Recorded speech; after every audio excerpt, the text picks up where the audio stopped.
بسم اللہ الرحمن الرحیم۔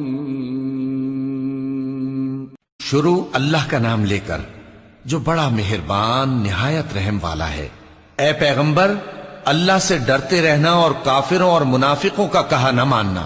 بے شک اللہ جاننے والا ہے، حکمت والا ہے۔ اور جو کتاب تم کو تمہارے پروردگار کی طرف سے وحی کی جاتی ہے اسی کی پیروی کیے جانا۔ بے شک اللہ تمہارے سب اعمال سے خبردار ہے، اور اللہ پر بھروسہ رکھنا اور اللہ ہی کارساز کافی ہے۔ اللہ نے کسی آدمی کے پہلو میں دو دل نہیں بنائے، اور نہ تمہاری بیویوں کو جن کو تم ماں کہہ بیٹھتے ہو تمہاری ماں بنایا، اور نہ تمہارے لے پالکوں کو تمہارے بیٹے بنایا۔ یہ سب تمہارے منہ کی باتیں ہیں، اور اللہ تو سچی بات فرماتا ہے اور وہی سیدھا رستہ دکھاتا ہے۔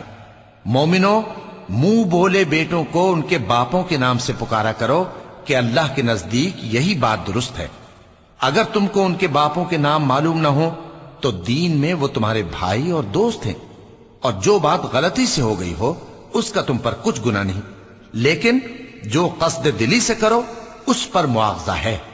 اور اللہ بخشنے والا ہے، مہربان ہے۔ پیغمبر مومنوں پر ان کی جانوں سے بھی زیادہ حق رکھتے ہیں، اور پیغمبر کی بیویاں لوگوں کی مائیں ہیں، اور رشتہ دار آپس میں کتاب اللہ کی روح سے مسلمانوں اور مہاجروں کے مقابلے میں ایک دوسرے کے ترکے کے زیادہ حقدار ہیں، مگر یہ کہ تم اپنے دوستوں کے ساتھ احسان کرنا چاہو۔ یہ حکم کتاب یعنی قرآن میں لکھ دیا گیا ہے۔ اور جب ہم نے پیغمبروں سے ان کا عہد لیا، اور تم سے اور نوح سے اور ابراہیم سے اور موسیٰ سے اور مریم کے بیٹے عیسیٰ سے، اور ہم نے عہد بھی ان سے پکا لیا تاکہ سچ کہنے والوں سے ان کی سچائی کے بارے میں اللہ دریافت کرے، اور اس نے کافروں کے لیے دکھ دینے والا عذاب تیار کر رکھا ہے۔ مومنو، اللہ کی اس مہربانی کو یاد کرو جو اس نے تم پر اس وقت کی جب فوجیں تم پر حملہ کرنے کو آئیں تو ہم نے ان پر آندھی چھوڑ دی اور ایسے لشکر نازل کیے جن کو تم دیکھ نہیں سکتے تھے، اور جو کام تم کرتے ہو اللہ ان کو دیکھ رہا ہے۔ جب وہ لوگ تمہارے اوپر اور نیچے کی طرف سے تم پر چڑھ آئے، اور جب تمہاری آنکھیں پھر گئیں اور دل مارے دہشت کے گلوں تک پہنچ گئے، اور تم اللہ کی نسبت طرح طرح کے گمان کرنے لگے، اس موقع پر مومن آزمائے گئے اور سختی سے ہلا ہلا دیے گئے۔ اور جب منافق اور وہ لوگ جن کے دلوں میں بیماری تھی کہنے لگے کہ اللہ اور اس کے رسول نے تو ہم سے محض دھوکے کا وعدہ کیا تھا، اور جب ان میں سے ایک جماعت کہتی تھی کہ اے اہل یثرب، یہاں تمہارے ٹھہرنے کا مقام نہیں تو لوٹ چلو، اور ایک گروہ ان میں سے پیغمبر سے اجازت مانگنے اور کہنے لگا کہ ہمارے گھر کھلے پڑے ہیں، حالانکہ وہ کھلے نہیں تھے، وہ تو صرف بھاگنا چاہتے تھے۔ اور اگر فوجیں اطراف مدینہ سے ان پر آ داخل ہوں پھر ان سے خانہ جنگی کے لیے کہا جائے تو فوراً کرنے لگیں، اور اس کے لیے بہت کم توقف کریں، حالانکہ پہلے اللہ سے اقرار کر چکے تھے کہ پیٹھ نہیں پھیریں گے، اور اللہ سے جو اقرار کیا جاتا ہے اس کی ضرور پرسش ہوگی۔ کہہ دو کہ اگر تم مرنے یا مارے جانے سے بھاگتے ہو تو بھاگنا تم کو فائدہ نہیں دے گا، اور اس صورت میں تم بہت ہی کم فائدہ اٹھاؤ گے۔ کہہ دو کہ اگر اللہ تمہارے ساتھ برائی کا ارادہ کرے تو کون تم کو اس سے بچا سکتا ہے، یا اگر تم پر مہربانی کرنا چاہے تو کون اس کو ہٹا سکتا ہے۔ اور یہ لوگ اللہ کے سوا کسی کو نہ اپنا دوست پائیں گے اور نہ مددگار۔ اللہ تم میں سے ان لوگوں کو بھی جانتا ہے جو لوگوں کو منع کرتے ہیں اور اپنے بھائیوں سے کہتے ہیں کہ ہمارے پاس چلے آؤ، اور وہ لڑائی میں نہیں آتے مگر کم، یہ اس لیے کہ تم سے بخل کرتے ہیں۔ پھر جب ڈر کا وقت آئے تو تم ان کو دیکھو کہ تمہاری طرف دیکھ رہے ہیں، اور ان کی آنکھیں اسی طرح پھر رہی ہیں جیسے کسی کو موت سے غشی آ رہی ہو۔ پھر جب خوف جاتا رہے تو تیز تیز زبانوں کے ساتھ تمہارے بارے میں باتیں کریں اور مال میں بخل کریں۔ یہ لوگ حقیقت میں ایمان لائے ہی نہ تھے، تو اللہ نے ان کے اعمال برباد کر دیے، اور یہ اللہ کو آسان تھا۔ یہ لوگ خوف کے سبب خیال کرتے ہیں کہ فوجیں نہیں گئیں، اور اگر لشکر آ جائیں تو تمنا کریں کہ کاش خانہ بدوشوں میں جا رہے، اور تمہاری خبر پوچھا کریں، اور اگر تمہارے درمیان ہو تو لڑائی نہ کریں مگر کم۔ مسلمانوں، تم کو اللہ کے رسول کی پیروی کرنی بہتر ہے، یعنی ہر اس شخص کو جسے اللہ سے ملنے اور روز قیامت کے آنے کی امید ہو، اور وہ اللہ کا ذکر کثرت سے کرتا ہو، اور جب مومنوں نے کافروں کے لشکر کو دیکھا تو کہنے لگے یہ وہی ہے جس کا اللہ اور اس کے پیغمبر نے ہم سے وعدہ کیا تھا، اور اللہ اور اس کے پیغمبر نے سچ کہا تھا، اور اس سے ان کا ایمان اور اطاعت اور زیادہ ہو گئی۔ مومنوں میں کتنے ہی ایسے شخص ہیں کہ جو اقرار انہوں نے اللہ سے کیا تھا اس کو سچ کر دکھایا۔ پھر ان میں بعض ایسے ہیں جنہوں نے اپنی نظر پوری کر دی، یعنی جان دے دی، اور بعض ایسے ہیں کہ انتظار کر رہے ہیں، اور انہوں نے اپنے قول کو ذرا بھی نہیں بدلا، تاکہ اللہ سچوں کو ان کی سچائی کا بدلہ دے اور منافقوں کو چاہے تو عذاب دے یا ان پر مہربانی فرمائے۔ بے شک اللہ بخشنے والا ہے، مہربان ہے۔ اور جو کافر تھے ان کو اللہ نے پھیر دیا، وہ اپنے غصے میں بھرے ہوئے تھے، کچھ بھلائی حاصل نہ کر سکے، اور اللہ مومنوں کے لیے لڑائی میں کافی ہو گیا، اور اللہ زور آور ہے، غالب ہے۔ اور اس نے اہل کتاب میں سے جن لوگوں نے ان کی یعنی مکے والوں کی مدد کی تھی ان کو ان کے قلعوں سے اتار دیا اور ان کے دلوں میں دہشت ڈال دی، تو بعض کو تم قتل کر دیتے تھے اور بعض کو قید کر لیتے تھے، اور ان کی زمین اور ان کے گھروں اور ان کے مال کا اور اس زمین کا جس میں تم نے پاؤں بھی نہیں رکھا تھا اس نے تم کو وارث بنا دیا، اور اللہ ہر چیز پر قدرت رکھتا ہے۔ اے پیغمبر اپنی بیویوں سے کہہ دو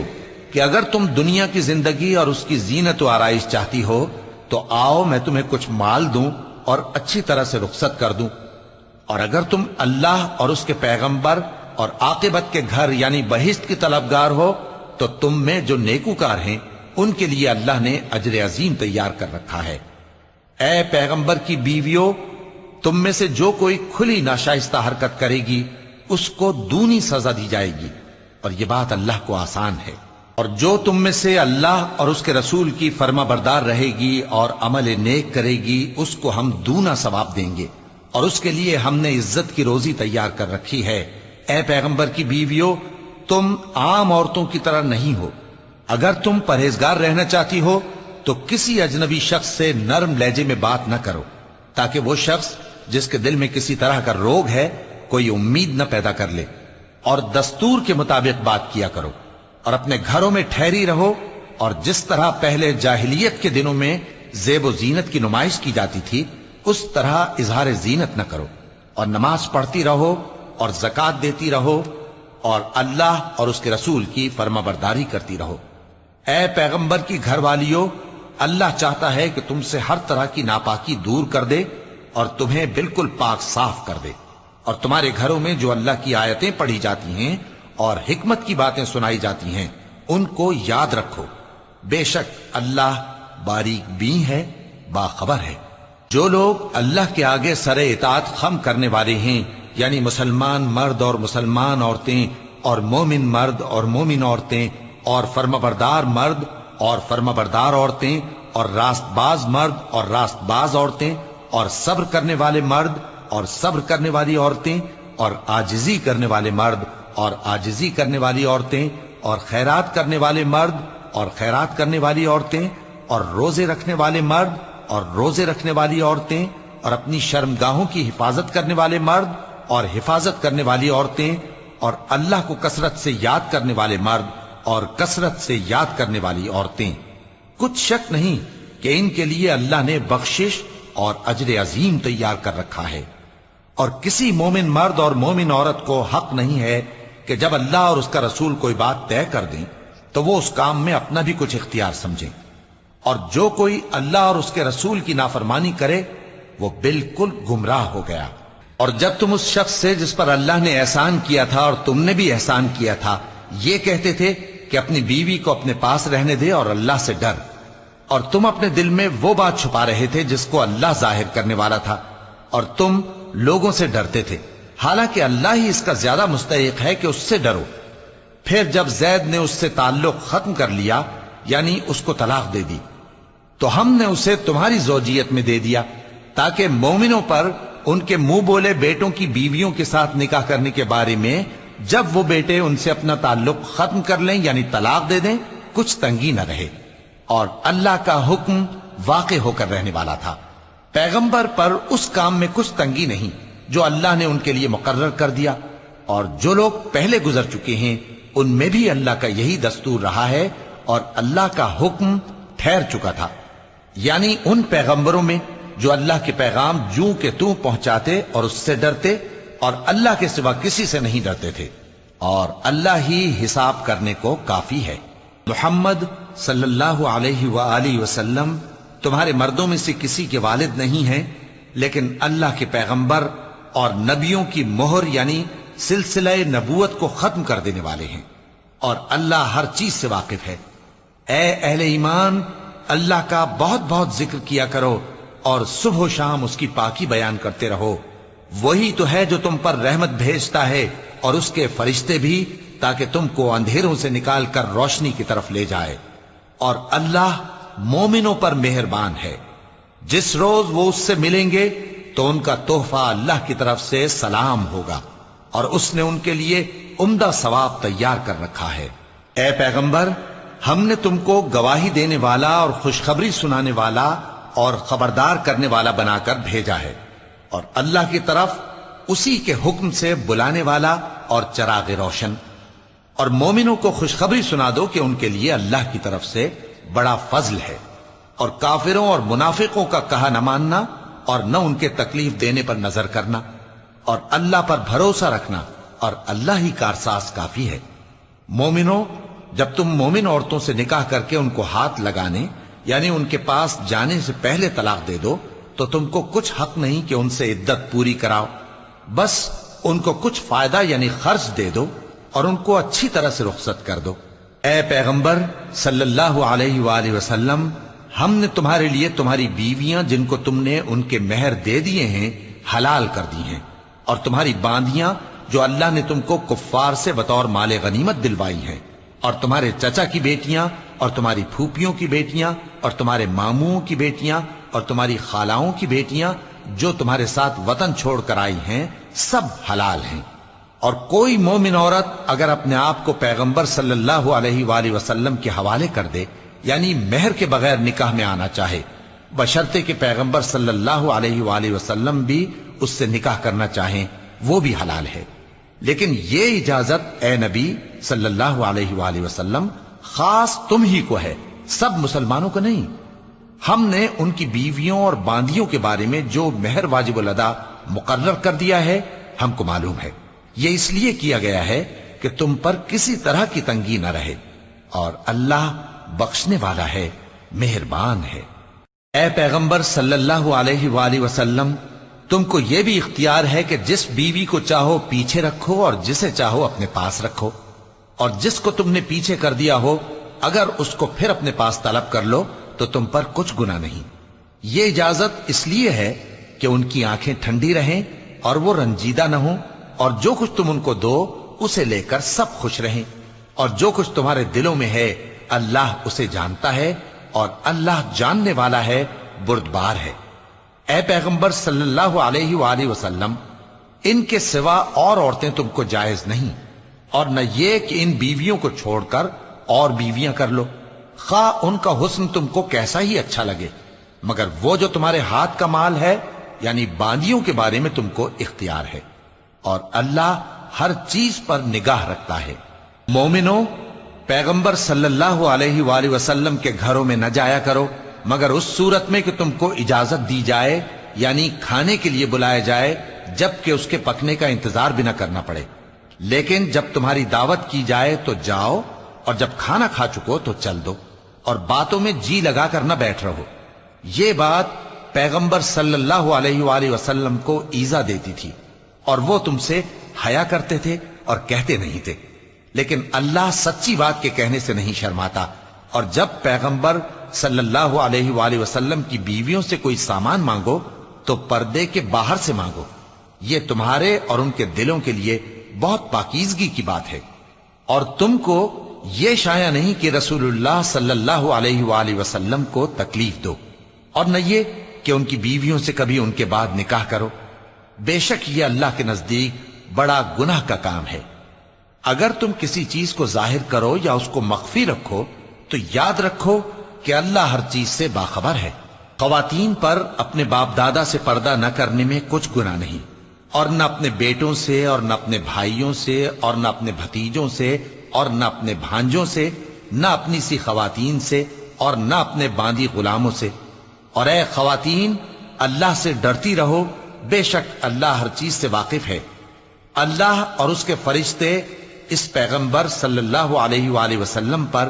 درود بھیجتے ہیں۔ مومنو، تم بھی ان پر درود بھیجو اور خوب سلام بھیجا کرو۔ جو لوگ اللہ اور اس کے پیغمبر صلی اللہ علیہ وآلہ وسلم کو اذیت پہنچاتے ہیں، ان پر اللہ دنیا اور آخرت میں لعنت کرتا ہے، اور ان کے لیے اس نے ذلیل کرنے والا عذاب تیار کر رکھا ہے۔ اور جو لوگ مومن مردوں اور مومن عورتوں کو ایسے کام کی تہمت سے جو انہوں نے نہ کیا ہو ایذا دیں، تو انہوں نے بہتان کا اور کھلے گناہ کا بوجھ اپنے سر پر رکھا۔ اے پیغمبر صلی اللہ علیہ وآلہ وسلم، اپنی بیویوں اور بیٹیوں اور مسلمانوں کی عورتوں سے کہہ دو کہ باہر نکلا کریں تو اپنے چہروں پر چادر لٹکا کر گھونگھٹ نکال لیا کریں۔ یہ چیز ان کے لیے موجب شناخت و امتیاز ہوگی، تو کوئی ان کو ایذا نہ دے گا، اور اللہ بخشنے والا ہے، مہربان ہے۔ اگر منافق اور وہ لوگ جن کے دلوں میں روگ ہے اور جو مدینے کے شہر میں بری بری خبریں اڑایا کرتے ہیں اپنی حرکتوں سے باز نہ آئیں گے تو ہم تم کو ان کے پیچھے لگا دیں گے، پھر وہ تمہارے پڑوس میں نہ رہ سکیں گے مگر تھوڑے دن، وہ بھی پھٹکارے ہوئے، جہاں پائے گئے پکڑے گئے اور جان سے مار ڈالے گئے۔ جو لوگ پہلے گزر چکے ہیں ان کے بارے میں بھی اللہ کی یہی عادت رہی ہے، اور تم اللہ کی عادت میں تغیر و تبدل نہ پاؤ گے۔ لوگ تم سے قیامت کی نسبت دریافت کرتے ہیں کہ کب آئے گی، کہہ دو کہ اس کا علم اللہ ہی کو ہے، اور تمہیں کیا پتا، ہو سکتا ہے قیامت قریب ہی آ گئی ہو۔ بے شک اللہ نے کافروں پر لعنت کی ہے اور ان کے لیے جہنم کی آگ تیار کر رکھی ہے، اس میں وہ ہمیشہ ہمیشہ رہیں گے، نہ کسی کو دوست پائیں گے اور نہ مددگار۔ جس دن ان کے چہرے آگ میں الٹ پلٹ کیے جائیں گے تو کہیں گے اے کاش ہم اللہ کی فرما برداری کرتے اور رسول صلی اللہ علیہ وآلہ وسلم کا حکم مانتے، اور کہیں گے کہ اے ہمارے پروردگار، ہم نے اپنے سرداروں اور بڑوں کا کہا مانا تو انہوں نے ہم کو رستے سے بھٹکا دیا۔ اے ہمارے پروردگار، ان کو دگنا عذاب دے اور ان پر بڑی لعنت کر۔ مومنو، تم ان لوگوں جیسے نہ ہونا جنہوں نے موسیٰ کو عیب لگا کر رنج پہنچایا تو اللہ نے ان کو بے عیب ثابت کر دیا، اور وہ اللہ کے نزدیک آبرو والے تھے۔ مومنو، اللہ سے ڈرا کرو اور بات سیدھی کہا کرو، وہ تمہارے سب کام سنوار دے گا اور تمہارے گناہ بخش دے گا، اور جو شخص اللہ اور اس کے رسول صلی اللہ علیہ وآلہ وسلم کی فرمانبرداری کرے گا تو بے شک بڑی مراد پائے گا۔ ہم نے بار امانت کو آسمانوں اور زمین اور پہاڑوں پر پیش کیا تو انہوں نے اس کے اٹھانے سے انکار کیا اور اس سے ڈر گئے، اور انسان نے اس کو اٹھا لیا، بے شک وہ بڑا ظالم، بڑا جاہل ہے۔ تاکہ اللہ منافق مردوں اور منافق عورتوں اور مشرک مردوں اور مشرک عورتوں کو عذاب دے، اور اللہ مومن مردوں اور مومن عورتوں پر مہربانی کرے، اور اللہ تو بخشنے والا ہے، مہربان ہے۔ صدق اللہ العظیم۔